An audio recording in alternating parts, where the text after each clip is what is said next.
Good morning sa lahat ng totoong tagasunod ni Kristo. Welcome to my channel.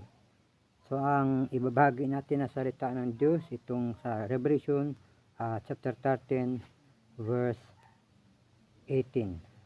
Ito yung 666. Kung sino ba itong 666 na sinulat sa Revelation 13 18.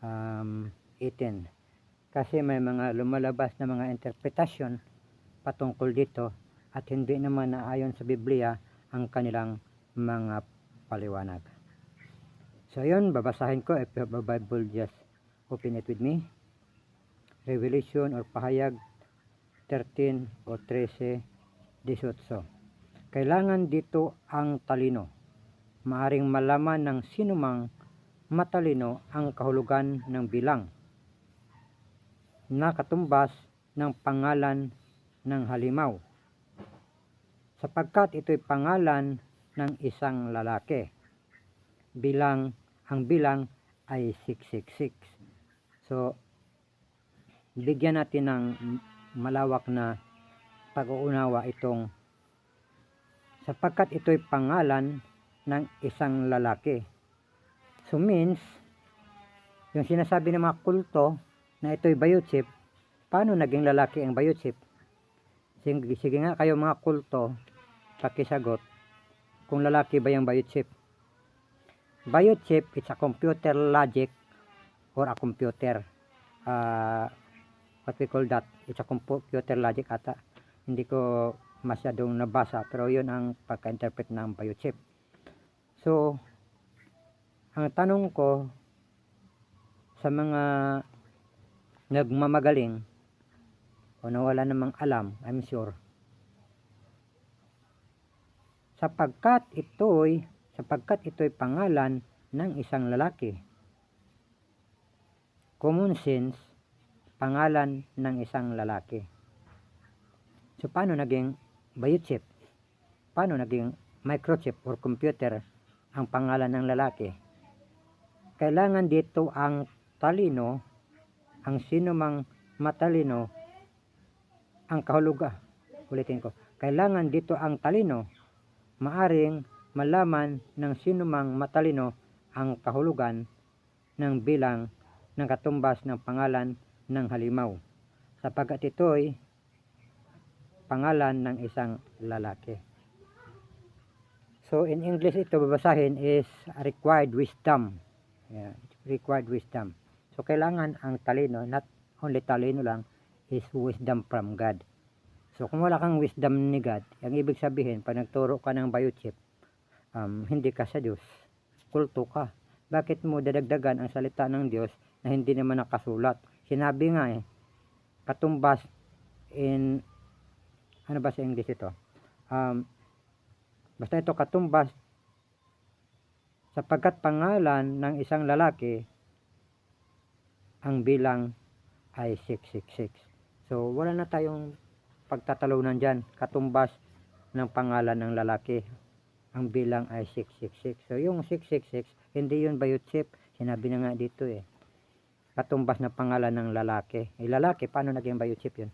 Kung meron pang nagtuturo na iba, kung ano man, baka meron pang nagtuturo na babae, wala na sa Biblia. Lalaki nga, di ba? So ang bilang ay 666. So ang ibig sabihin, ang bilang ay 666. You need to calculate. Yung iba naman nagtuturo na bibilangin mo yung 666. 666, ganun. So kung i-plus mo siya is 18. So you need to puzzle your mind kung sino itong lalaki na ito tinutukoy sa Revelation 13, 18. So kailangan mo mag-puzzle. O kung wala ka talagang kalaman, hindi mo malaman kung sino itong lalaki na ito. This is the first beast in the Bible in the book of Revelation 13 verse 1 to 18. This is the first beast in the Bible. Itong 666 na to, ito yung first beast. Beast. Paano ba mag-pronounce niyan? Basta yan, halimaw. So ito yun siya, yung 666 na tinutukoy sa Revelation 13. Ito yung beast. paano ba mag-pronounce yan? Basahin ko nga ulit. So ayan, ito yung unang halimaw, hindi itong pangalawang halimaw. So aalamin natin ito sa susunod na mapagkakataon, itong unang halimaw na ito, kung di ako nakakamali, unang halimaw o pangalawang halimaw. Pero ang nabasa ko dito sa unang halimaw, so ito yung ating aalamin, itong unang halimaw, kung sino ito, kung nasaan ito, at nag-exist na ba ito ngayon. Kasi na madaming nagtuturo, wala naman sa Biblia. Kaya ang tawag mo dyan, kulto talaga. Alam mo kung bakit? Kasi nga sinabi sa Book of Revelation, ang sino mang magdagdag o magbawas sa mga nakasulat sa librong ito ay paparusahan ng Diyos. Hindi kayo natakot doon, nagdadagdag kayo ng mga salitang hindi naman nakasulat. Ang sinabi lang dito, kailangan dito ang talino. Kung wala kang matalino, huwag ka na magdagdag. Maaring malaman ng sinumang matalino. Maaari malaman ng sinumang matalino ang kahulugan. Kung matalino, malaman ang kahulugan. Sa bilang ng pangalan ng halimaw, ang kahulugan ng bilang ng nakatumbas ng pangalan ng halimaw, sapagkat ito ay pangalan ng tao. So tao, pangalan ng tao, katumbas ng pangalan ng tao. So kung katumbas ng pangalan ng tao, wala namang ibang katumbas sa pangalan ng tao. Either aso, pwede mo tawagan ng aso na angel, o pwede mo tawaging tiger, o tawaging, depende kung anong pangalan mo sa aso. So wala namang aso na tinutukoy dito sa Biblia. So pwede,